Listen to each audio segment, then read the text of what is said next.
आणि आता पाहूयात आपल्या दुसऱ्या प्रश्नावरचा कौल, आणि तो प्रश्न अर्थातच महाराष्ट्राच्या राजकारणातल्या घसरत्या भाषेबद्दल होता. पाहूयात तुमचं म्हणणं काय.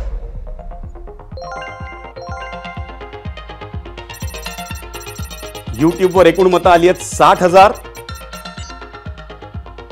18% म्हणतायत खालच्या पातळीवर जाऊन टीका केल्यानं मतदार आकर्षित होतात का, तर होय म्हणतायत 18%, पण नाही म्हणतायत 82%.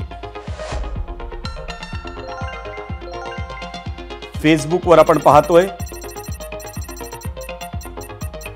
17% म्हणतायत होय, पण 83% म्हणतायत नाही.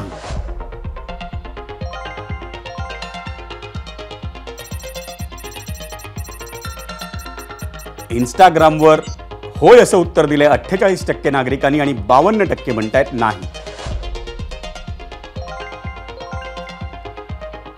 एक्सवर काय कौल आहे नागरिकांचा तो आपण पाहतोय. 11% म्हणतायत होय आणि 89% म्हणतायत नाही, की विरोधकांवर अत्यंत खालच्या पातळीवर जाऊन टीका केल्यानं मतदार आकर्षित होतात का या प्रश्नाला.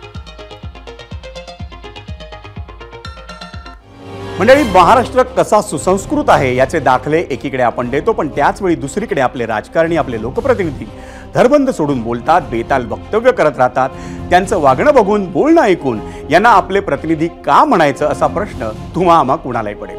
कधी कार्यकर्त्यांना बरं वाटावं म्हणून, तर कधी टाळ्या मिळतात म्हणून, तर कधी आपापल्या हायकमांडला खुश करण्याच्या नादात नेते वाहवत जातात आणि नको त्या भाषेत, नको त्या शब्दात आपल्या संस्कारांचं प्रदर्शन अगदी सार्वजनिक ठिकाणी करतात. भाषेची ही घसरण काळानुरूप आहे असं प्रत्येक पिढीला वाटत राहतं. भर मंचावरून एकमेकांची उणीधुणी काढण्याची समृद्ध राजकीय परंपरा आपल्याकडे आहे याचा विसर अनेकांना पडतो.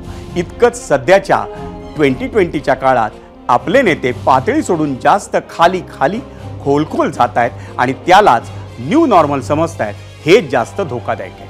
आपल्या कामाने प्रसिद्धी मिळवू शकत नाहीत ते वादग्रस्त वक्तव्य करत केविलवाणा शॉर्टकट घेतायत का, असाही प्रश्न खरं तर तुम्ही बोलला नाहीत तरी चालेल, पण तुमचं काम बोलणं जास्ती गरजेचं आहे. सार्वजनिक जीवनात बोलण्या वागण्याचा दर्जा घसरवण्याच्या स्पर्धेत सर्वच पक्ष आपापला वाटा उचलतायत. सगळे एकाच माळेचे मणी आहेत.